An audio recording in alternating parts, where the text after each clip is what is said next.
सर्वांना नमस्कार. स्वागत आहे आपलं मराठी चातुर्य कथा या यूट्यूब चॅनलवर.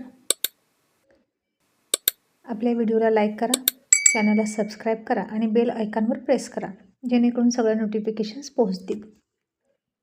मग रोहितनं त्याच्या खास स्टाईलमध्ये मेघनाला उत्तर दिलं आणि मेघना तिकडं खूप चिडली. आज नेहमीसारखी आदळआपट करायला लागली आणि रोहित तिला असं म्हणाला आणि राणी हसली. याचाही तिला फार राग आला. रोहित तिला बोलतो, नेहमीच बोलतो आणि बोलू दे, कारण त्यांचा माझ्यावर हक्क आहे. मग त्यानं माझ्यासोबत काहीही केलं तरी मला चालेल, पण त्या राणीनं हसायचं नाही. ती मला हसली आणि माझा अपमान झाला असं मेघनाला वाटलं आणि तिनं पुन्हा संग्रामला फोन केला आणि म्हणाली, मी तुम्हाला जी बातमी दिली त्याचा काही उपयोग झाला की नाही, नाहीतर उगीचच मी रिस्क घ्यायचे आणि माझ्यावर रोहितचा राग वाढायचा. आणि संग्राम म्हणाला, कसली रिस्क? त्याच्यासोबत जाऊन कॉफी पिणं, त्याच्यासोबत डिनर डेट अरेंज करणं, त्याच्या हातात हात देणं, यात कसली आली रिस्क? ही तर मज्जाच मज्जा आहे की मॅडम. आणि मेघना म्हणाली, एवढ्यानं काय होतंय? काहीच झालं नाही. त्या दोघांमध्ये गैरसमज होतच नाहीत आणि मला काय करावं ते कळतच नाही. आता संग्राम मात्र खुश होता. रोहितने त्या माणसाला मारहाण केली याचा त्याला बराच फायदा झाला होता. म्हणजे काही लोक रोहितच्या विरोधात गेलेले आहेत हे त्याला कळलं, कारण आता त्याच्याच पार्टीतले रोहितच्या सोबतचे लोक पक्षश्रेष्ठींकडे तक्रार करतात. याचा अर्थ किल्ल्याला खिंडार पडायला लागलेलं आहे आणि रोहित नावाचा किल्ला बघता बघता सर करायला वेळ लागणार नाही असं त्याला वाटलं. त्यामुळे संग्राम खुश होता आणि तो लहान असून आमच्या पुढे निघालाय अशी चर्चा आता चांगलीच रंगू लागली. आणि संग्राम म्हणाला, आता चांगलीच आग लागणार आणि ती आग मी लावणार. आणि मेघना म्हणाली, हे पहा, काय आग लावायची आहे ती लावा, पण तुम्ही फक्त तुमची राजकीय पोळी भाजून घेऊ नका. माझाही फायदा आहे काय आहे याकडे दुर्लक्ष करू नका आणि बघा जमतंय का, नाहीतर दरवेळीसारखी तुम्ही रोहितच्या घराला आग लावायला जाल आणि ती आग आपल्याच घराला लागते. आणि संग्राम म्हणाला, आता रोहित सूर्यवंशी लहान मुलगा आहे का, जे त्याचं बोट पकडून तुझ्यापर्यंत आणून सोडू आणि तुझ्या मांडीवर त्याला बसवू? अगं तू काहीतरी कर, तुझ्या सौंदर्याचं जाळं त्याच्यावर टाक आणि त्याला वश करणं तुझ्या हातात आहे. मेघना चिडली आणि म्हणाली, फक्त त्या राणीला बाहेर काढा, मग त्याला कसा वश करायचा हे मी बघते. आणि संग्राम म्हणाला, बरं, टेन्शन घेऊ नकोस, सगळं आपल्या मनासारखं होते आणि हळूहळू डाव खेळायचे. एखादी संधी कॉलेजमधून मिळते का बघ की त्या दोघांमध्ये गैरसमज पसरवण्याची. तिचा तो एक्स लवर कुठे आहे? त्याची हाडं मोडली होती ती दुरुस्त झाली का आणि तो कॉलेजमध्ये येतो का? आणि मेघना म्हणाली, हो येतो तो कॉलेजला. आणि दोघांचं खुलेआम बोलणं सुरू असतं, पण आता नुसत्या वरच्या बातम्या देऊन रोहितमध्ये आणि राणीमध्ये गैरसमज पसरणार नाहीत. तर मला असं वाटतं की आता काहीतरी मोठा धमाका करावा. आणि संग्राम साहेब, मी काय म्हणते, त्या राणीला किडनॅपच करा ना आणि कुठेतरी दूर फेकून द्या वाहत्या नदीमध्ये, नाहीतर एखाद्या जंगलामध्ये ना तिला मारून टाका. आता संग्राम हसला आणि मला पुन्हा तेच, तुम्हाला सांगितलं ना, तू तुझा मार्ग स्वच्छ करायला जाऊ नकोस, तुझा आणि आमचा मार्ग एकत्रच साफ होईल. कोणातरी एकाचा फायदाच फायदा होणार असं नाही, समजलं का? असं म्हणून संग्रामनं फोन ठेवला आणि इकडे रोहित राणी बेडरूममध्ये होते. राणी हसत होती आणि जरा जास्तच हसत होती आणि रोहित म्हणाला, का गं इतकं का हसायला येतंय? आणि राणी हसू आवरत म्हणाली, तुमचं ते शेवटचं वाक्य आठवते, आधी राणीनं तुम्हाला खड्ड्यात ढकलू द्या आणि मग वरून माती टाकू द्या, मग मी राणीला रागवणार. सर तुम्ही ना खूप फणी आहात. आणि रोहित थोडा सिरियस झाला आणि म्हणाला, राणी कोणतीही गोष्ट सहजावरी घेऊ नकोस. I am dam serious. की ही बातमी कुठून लीक झाली? टिंगूनं सांगितलं असेल का गं? आणि राणी म्हणाली, मग विचारा ना त्यांना. आणि सर, जिच्यावर संशय घ्यायचा तिला सोडून तुम्ही सगळं आपल्या लोकांवर का संशय घेताय हो? मेघना मॅडम किती खोटरडे आहे ते तुम्हाला माहीत नाही ना? त्या हॉटेलमधल्या डिनरवरून तुम्हाला कळलं की नाही? आणि रोहित म्हणाला, राणी ती गोष्ट वेगळी आणि ही गोष्ट वेगळी. मला तर या सगळ्यांमध्ये संग्रामचा डाऊट येतोय. हे तर 100% खरं आहे की तो व्यक्ती त्यानंच पाठवला होता, पण ही गोष्ट कशी कळली काय माहीत? आणि राणी म्हणाली, असं जर असेल ना तर त्या संग्रामला हे माहीत नाही की जिनके घर शीशे के होते हैं वो दूसरे के मकान पर पत्थर नहीं गिराया करते. आणि रोहितने तिच्याकडे बघितलं आणि म्हणाला, म्हणजे? राणी म्हणाली, म्हणजे सर, या आधीसुद्धा रोशन भाऊजीसोबत असं घाणेरडं कृत्य कोणी केलं होतं तर त्यानंच, आणि तो तुम्हाला राजकारणात अडचणीत आणायला बघतोय. पण तो स्वतःसुद्धा एक राजकारणी आहे हे तो विसरतोय. मग तुमचं नुकसान केलं तर नुकसान त्याचंही होणारच की. आणि रोहित थोडासा हसला आणि म्हणाला, इतकी अक्कल त्याला असती तर तो कोणाशी पंगा घेतो हे त्याला कळलं असतं. चला आता झोपूया. आणि राणी म्हणाली, उद्या पुन्हा मीटिंग, पुन्हा कार्यक्रम, हो ना? आणि रोहित म्हणाला, हो, त्यात नवीन काय आहे?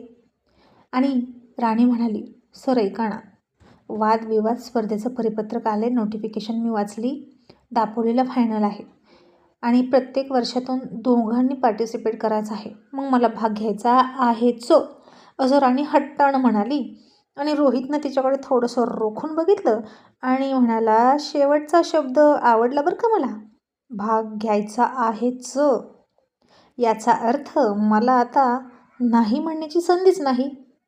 आणि राणी म्हणाली, नाहीतर काय, घेऊ का भाग असं विचारलं तर तुम्ही पुन्हा आडेवेडे घ्याल. आणि रोहित म्हणाला, पण मी काय म्हणतो राणी, राहू दे ना, तू फक्त प्लेन कॉलेज कर. वादविवाद स्पर्धेमध्ये भाग घेऊन तुला पुन्हा भविष्यात नेता व्हायचं आहे का? नाही ना? मान्य आहे, तुझं वादविवाद सोशल चांगलं आहे आणि तू वादामध्ये नेहमी विजयी होशीलच, पण अगं नको ना. आणि राणी हिरमुसली आणि म्हणाली, सर तुम्ही असं माझं खच्चीकरण करणार आहात का? आपण दोघांनी एकमेकांना ॲक्सेप्ट करून संसार करायचं ठरवलं आणि पाठीमागचं सगळं विसरलो असलो तरी आपलं लग्न कोणत्या अटीवर झालं हे विसरू नका. मला माझं करिअर प्रिय आहे. आणि रोहित म्हणाला, कधी आहेत स्पर्धा? आणि त्याला अजून 1-1.5 महिना बाकी आहे. बहुतेक दिवाळीनंतर असतील असं ती म्हणाली. आणि रोहित म्हणाला, मग ठीक आहे, आत्तापासूनच माझं डोकं खाऊ नकोस, पुढचं पुढं बघूया. असं म्हणून रोहित त्याच्या बाजूला गेला आणि झोपायला लागला. आणि राणी म्हणाली, असं कसं? अहो मला आत्तापासूनच तयारी करावी लागेल ना, नाहीतर तुम्ही त्यावेळी जा म्हणाल आणि माझी तयारी नसायची आणि मी आत्ता तयारी करायची आणि तुम्ही तेव्हा जाऊ नको म्हणाल. मग आत्ताच काय तो निर्णय द्या. आणि सर आपल्या कॉलेजचं नावही रोशन होईल ना. आणि आता रोहित फार नाईलाजानं म्हणाला, ओके जा. पण राणी, एक लक्षात ठेव, तुझ्याकडून कोणतीही चूक होता कामा नये आणि जर चूक झाली तर मी काय निर्णय घेईन मलाच माहीत नाही. आणि ती म्हणाली, नाही होणार चूक आणि थँक्यू सो मच, असं म्हणून त्याच्या गळ्यामध्ये पडली. आणि रोहितनंही तिच्याभोवती मिठी मारली, पण त्या मिठीत नेहमीसारखं प्रेम नव्हतं, होती ती फक्त फॉर्मॅलिटी.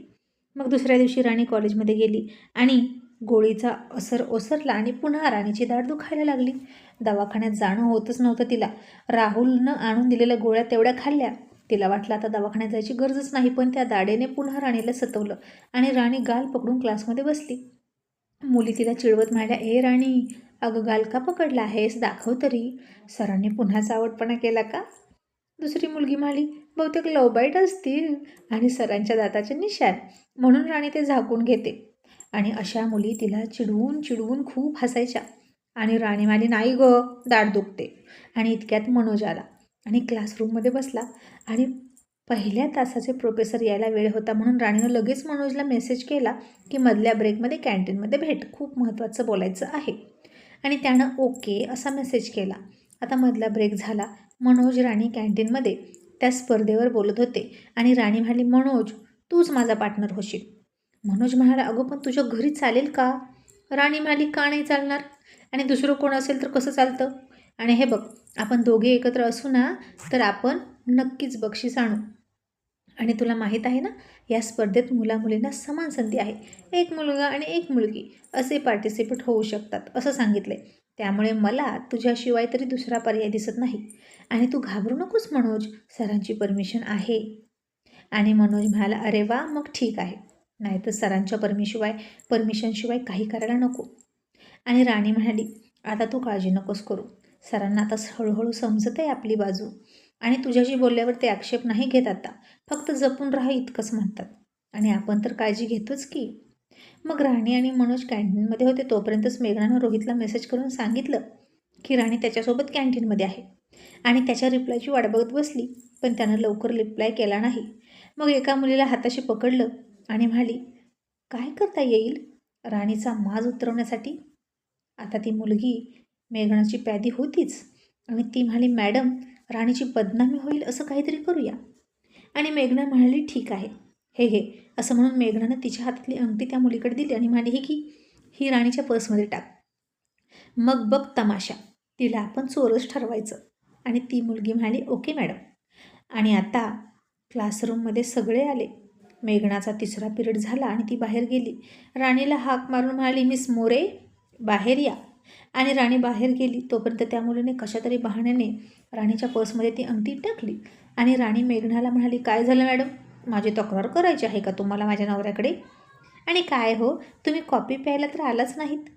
आणि मेघना म्हणाली, तूच ये माझ्याकडे कॉफी प्यायला. आणि काय गं, दाढ दुखते ना तुझी?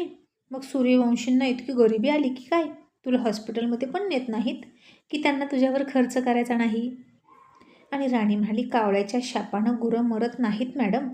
तसं तुमच्या बोलण्यानं सूर्यवंशींची संपत्ती कमी नाही होणार. आणि त्या घरात सगळे एकमेकांवर खूप प्रेम करतात. पण त्या सगळ्यांपेक्षा एक स्पेशल व्यक्ती असते ना, नवरा. त्या स्पेशल व्यक्तीसाठी मी थांबले आहे. त्याचं काय आहे ना, माझाच हट्ट आहे. मला माझ्या नवऱ्यासोबतच हॉस्पिटलमध्ये जायचं आहे. आणि माझ्या नवऱ्याला तर अजिबात वेळ नाही, हे तर तुम्हाला माहीतच आहे. कारण त्यांच्या शेड्यूलवर तुमचं सगळ्यात जास्त लक्ष असतं ना. आणि तुमचा डोळा माझ्या नवऱ्यावर असतो. मग आज कोणता बहाणा करून जाल तुम्ही त्यांच्याकडे? काहीतरी असेलच की तुमचं काम. तशी मेघना चिडली आणि निघूनच गेली. आणि म्हणाली, आता तुला उद्या दाखवते. मग आता सगळे घरी गेले. मनोज राणी वादविवाद स्पर्धेमधल्या एका मुद्द्यावर पॉईंट काढून त्याची चर्चा करायला लागले. कधी व्हॉट्सअपवर चर्चा करायचे, कधी फोनवर चर्चा करायचे. आणि दोघांचीही जोरदार तयारी सुरू झाली. पण राणीची दुखणारी दाढ तिला काहीही करू देत नव्हती. दुपारी लंचच्या वेळी जानकी म्हणाली, राणी अगं जेवायला ये. आणि राणी म्हणाली, आई माझ्या दाढेमुळे मला खाता येईना, तुम्ही जेवण करून घ्या. जानकीनं रोहितला फोन केला आणि म्हणाली, रोहित तू कुठे नोकरी करत नाहीस किंवा तुझा कोणी मालक नाही, बरोबर की नाही? मग तुला राणीसाठी अर्धा तास काढायला काय होतं रे? अरे तिची दाढ दुखते बाळा, तुझ्याशिवाय ती हॉस्पिटलमध्ये नाही जात. आणि रोहित म्हणाला, अगं पण ती मला याबद्दल काही म्हणालीच नाही. हवं तर तू विचार दिला, मी नाही गं दुर्लक्ष करत तिच्यावर. आणि जानकी म्हणाली, ते काहीही असू देत, तिला हॉस्पिटलमध्ये घेऊन जा. आपल्या बायकोकडे, कुटुंबाकडे, गंभीर आजाराकडे दुर्लक्ष करायचं नसतं. नाहीतर असं होतं तसं होतं. असं म्हणून जानकीने लेक्चर द्यायला सुरुवात केली. आणि रोहित म्हणाला, आलो मातोश्री आलो, फोन ठेवाल का? जानकीनं हसून फोन ठेवला. आणि राणीला फोन लावायला लागला रोहित. तर राणीचा फोन एंगेज येत होता. मग थोड्या वेळानं एक भेट आटोपली. रोहित गाडीत बसला आणि घरी निघाला. आणि येता येताच राणीला फोन केला आणि म्हणाला, का गं, कोणाशी बोलतेस इतका वेळ? राणी आता खोटं नाही बोलली आणि म्हणाली, मनोजसोबत. आम्ही दोघांनी त्या स्पर्धेत भाग घेतलाय. रोहित गप्प झाला आणि म्हणाला, बरं. आणि आईला काय सांगितलंस? मी तुझ्याकडे दुर्लक्ष करतो का राणी? तुम्हाला का नाही सांगितलं तुझी दाढ दुखते? आणि राणी म्हणाली, जेव्हा तुम्ही जवळ असायचा तेव्हा ती राहिलेली असायची आणि आता खूप दुखते. आणि रोहित म्हणाला, मग यामध्ये दोष कोणाचा, तुझा की माझा? मी माझ्या बायकोची काळजी घेत नाही असा माझ्यावर ठपका कशाला ठेवायचा? चूक तुझी आहे की माझी सांग? आणि ती म्हणाली, सगळी चूक तुमची आहे, तुम्हाला बायकोची काळजीच नाही. आणि तो म्हणाला, राणी पुन्हा बोल, काय म्हणालीस? ती म्हणाली, हो, घाबरते काय मी तुम्हाला माझी काळजीच नाही. रोहित आणखीन एकदा शब्दावर जोर देत म्हणाला, राणी पुन्हा बोल, मी तुझी काळजी घेत नाही का? आणि पूर्ण आत्मविश्वासानं सांग. आणि त्याचा तो खास ठेवणीतला आणि खमका पण बारीक हळू आवाज ऐकला. राणी मॅडम घाबरल्या. आणि आवाजाचे सुद्धा विविध शेड असतात ना, आणि त्या आवाजाच्या शेडवरून सुद्धा माणसाचा मूड लक्षात येतो. मग राणी आता थोडीशी घाबरली आणि ती म्हणाली, आहे, तुम्हाला माझी काळजी आहे, पण जास्त नाही, जा तिकडे. आणि रोहित म्हणाला, शेवटी कबूल केलं ना मला तुझी काळजी आहे ते? उगीचच काहीही थापा मारते आणि घरच्यांना माझ्या विरोधात भडकवते. आणि राणी म्हणाली, सर कशाला खोटं बोलता, मी नाही काहीच सांगितलं. रोहित म्हणाला, अच्छा, मग आईकडे फोन दे आणि तुम्ही दोघी एकत्र बोला माझ्याशी. राणी लगेच म्हणाली, हो हो, मी काही घाबरते का, देते ना आईंकडे फोन. असं म्हणून तिनं दरवाजा उघडला तर तो दारात. आणि ती चकित होऊन म्हणाली, सर तुम्ही इतक्या लवकर, इतक्या फास्ट? तो म्हणाला, काय करणार, मला अजिबात बायकोची काळजी नाही ना. आणि अगं एडपट मुली दुसऱ्यांना सांगत बसते, त्यापेक्षा नवऱ्याशी बोलायचं ना. अगं आईनं फोन केला आणि मला माझं नवऱ्याचं कर्तव्य लक्षात आलं. इतकं मोठं लेक्चर दिलं तिनं की अख्खा प्रबंध आणि PhD झाली असती बघ. आणि माझे तर डोळेच उघडले. आणि राणी हसायला लागली. आणि पाठीमागून येणारी जानकी म्हणाली, जा जा, जास्त नको बोलू, तिची दाढ दुखते, आधी हॉस्पिटलमध्ये घेऊन जा. आणि रोहित राणीला म्हणाला, चल असशील तशी चल.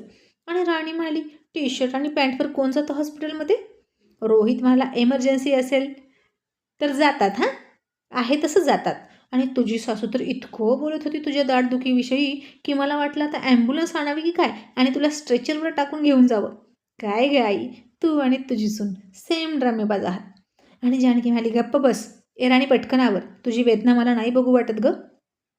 आणि रोहित लगेच जानकीकडे गेला आणि तिचे डोळे मुद्दाम पुसत म्हणाला, उगी उगी आई, उगी उगी, तुझ्या सुनेला ना नाही काटाही टोचणार नाही.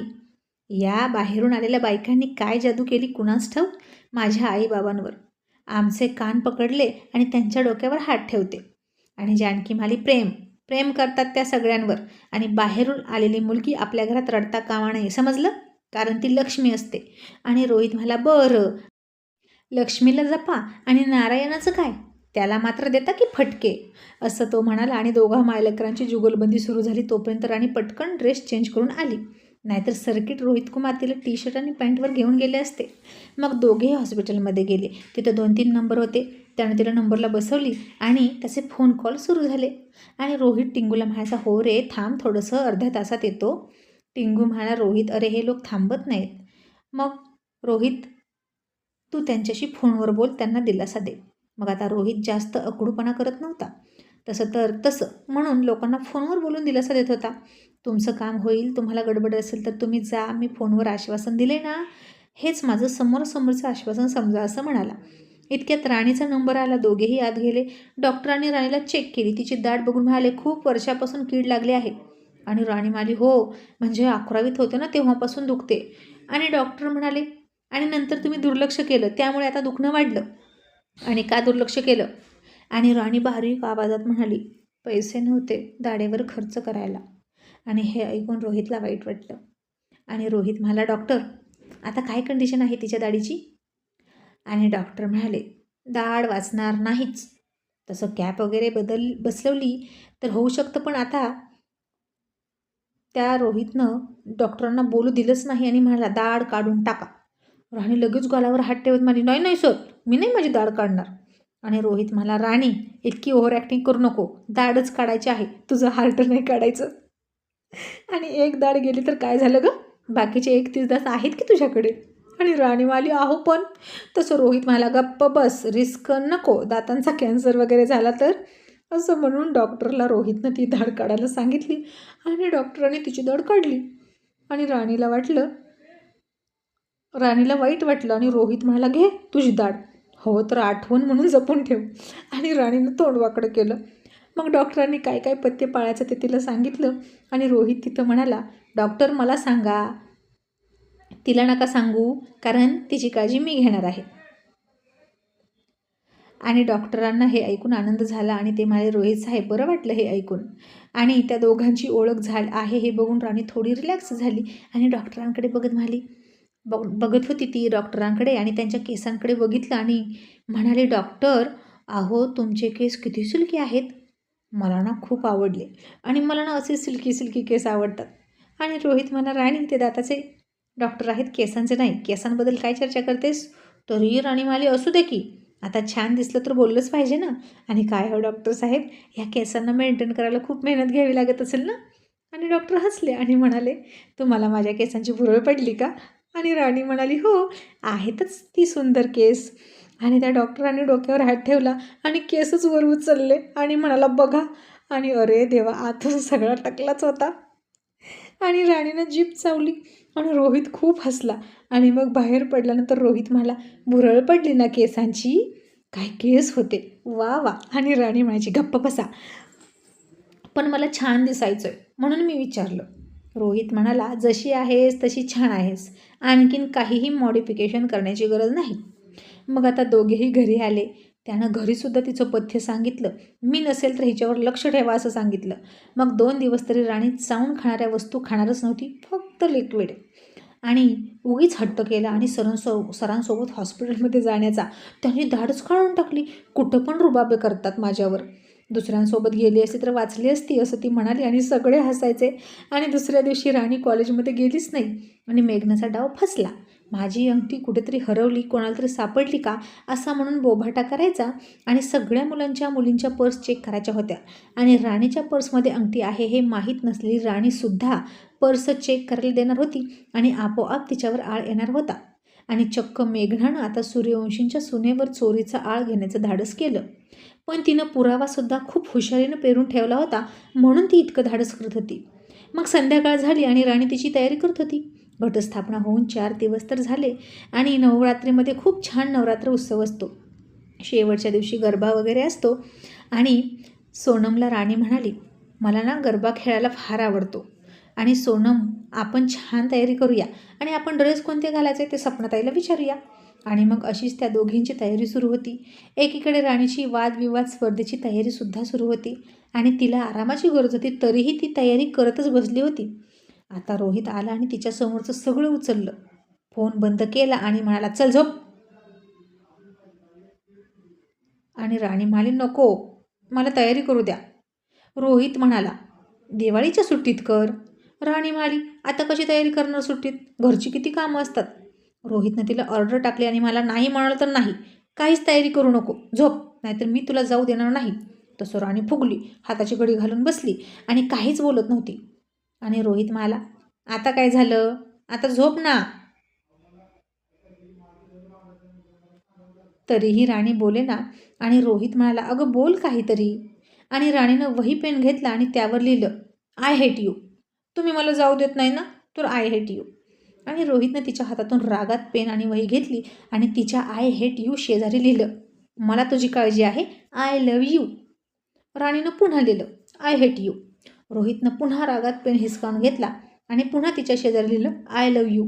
आणि अरे देवा, आता दोघांचंही सुरू झालं, आय हेट यू शेजारी आय लव्ह यू. आणि असंच लिहित लिहित लिहित लिहित अख्खं पान संपलं आणि शेवटची जागा रोहितसाठी शिल्लक राहिली.